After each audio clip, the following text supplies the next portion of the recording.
What's happening? You got the Retro Game Hippie coming at you with yet another game review, and we're continuing along with a series of games that were released both for the Atari 2600 and the ColecoVision that are also part of my library. And today we're going to take a look at a character that was merchandised just as much back then as Pac-Man and Donkey Kong, the orange-snouted pro. We're talking about Q-Bert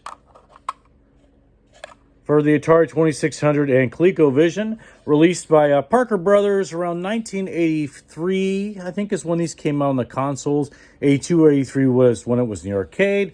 Q-Bert is this little orange guy right here, or even better on this funky Atari label. He's that little orange fella right there. I like these Atari labels that I talked about a little bit on my last video, that they have a lot of different variants. This is one of my favorite ones.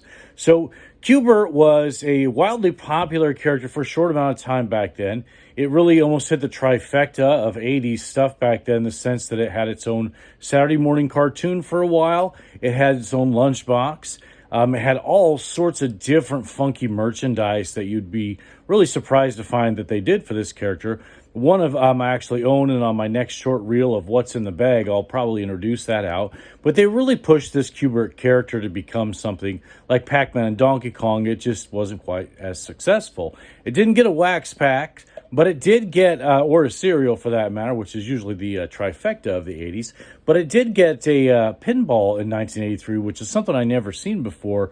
But I read a little bit about it online when I was actually doing some research before this video. And it sounded like a really cool, interesting concept for a pinball machine where it had opposite side flippers or something like that. But nonetheless, pinballs are cool, and that sounded like a cool concept. So what is Q-Bert the game? Well, it was very colorful. It was very bright, and it was a fairly simple game. You hop around on a large set of squares to turn them to a final color to progress through the stages, all the while dodging red balls and a purple ball that turns into a snake, and trying to get the green balls for points, and the little green guy who will jump on your squares and turn them back to the original color, making you do more work.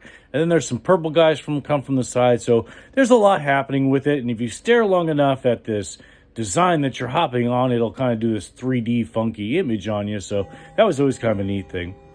There's the clocks. Some people have asked about this in the videos. This is my grandfather's old house, and he was a clock collector, so he has a lot of clocks around here, and one of them goes off every 15 minutes, but it doesn't really bother me. I just like to keep it like the old man had.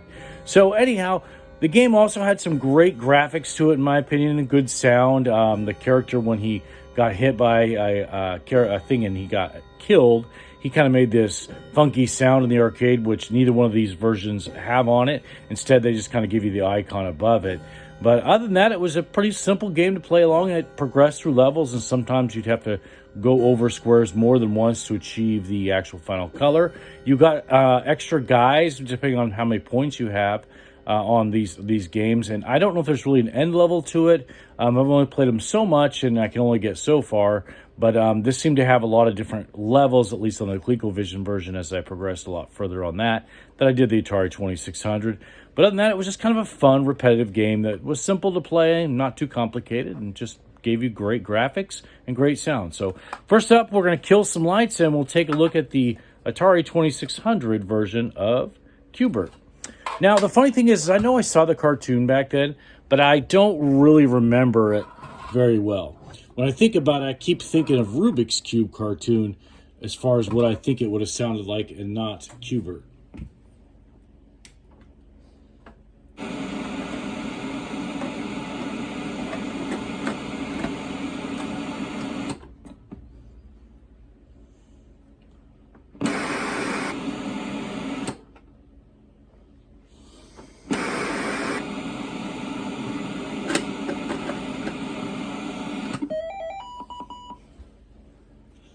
Minor technical difficulty, you run into that all the time. So it starts you right off. I'm actually going to get reset. This is the Atari 2600. Graphics don't look that bad, really. The squares look like squares. The little things hopping down, I noticed, were kind of glitchy, in my opinion, when I saw it. These flying discs are things you can use to lure the guy who's chasing you away, and when he lands on you, you just die on this version. But let's actually take a look at playing it. So you change the square. Something about this cartridge seems really glitchy. Maybe that's just the way the game was for the Atari 2600.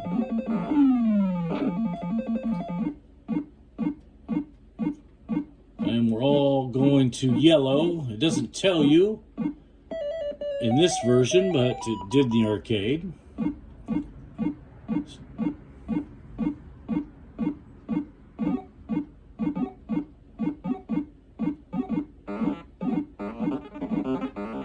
See, that little guy will change him back to the original color, and you can jump on him and kill him. He usually doesn't come out to the later levels, but... And so, this is Q-Bert on the Atari 2600. Not bad. It's a fun little game to play. It does okay with the sound and the graphics, and I would recommend it if you're a Q-Bert fan. But let's get to the meat, and that would be the ColecoVision. Switch controller. Gonna get the sound of death, the static for a minute.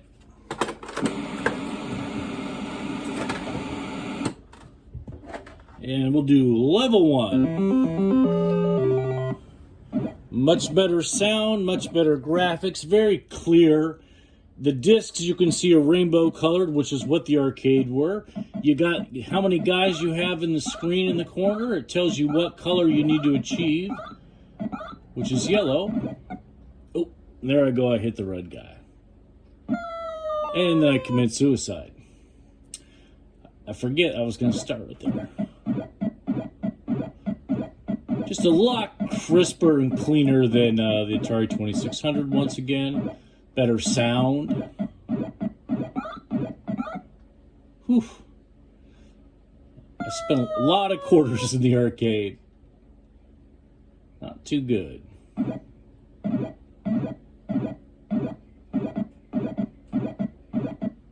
Oh.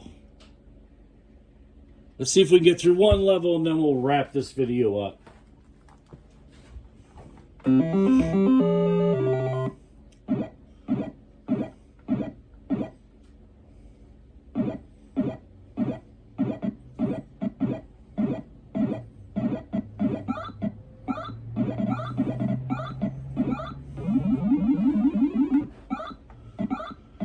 See, if you don't time that right, he won't follow off the edge if he's too far away, so gotta get him closer. And he screams as he goes down.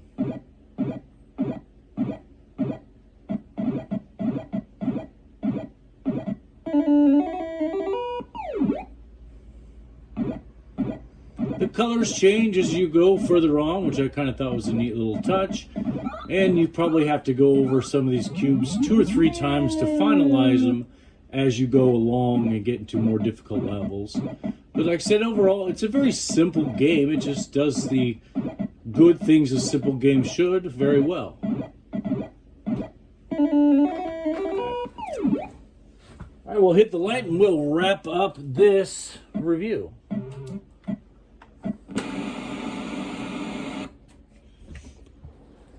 So there you have it. That was Q-Bert for the ColecoVision and Atari 2600. It was a very iconic game back when it was released. And like I said before, it was very heavily merchandised back then, much like Donkey Kong and Pac-Man. It just didn't kind of catch on to the market. And I can't for the mind of me remember the cartoons. So I need to go to YouTube, I think, tonight. And I'm going to YouTube out some of those cartoons and see if that really triggers a memory of what that cartoon was like a lot. Because I just can't seem to place it in my head like I can Pac-Man, Rubik, and a bunch of those cartoons from back in that day. And a few years back, I volunteered for the Portland Retro Gaming Festival, which is an amazing thing to go to. It's the first big festival I ever went to. I think I did a video where I talked about my experience there, what I picked up. This has been a couple of years ago. You can find it in my list somewhere, but I highly recommend going to it. It was amazing. I'll look forward to trying to volunteer for an event like that again in the future. But one of the speakers that I got to talk to behind the scenes a little bit, because I was volunteering in the line, was the gentleman that helped create Q-Bert. So I kind of thought that was an interesting thing that I got to meet the person who helped create Q-Bert. So there you go, Retro Gaming Hippie. It's Q-Bert on the ColecoVision Atari 2600. Y'all, take care.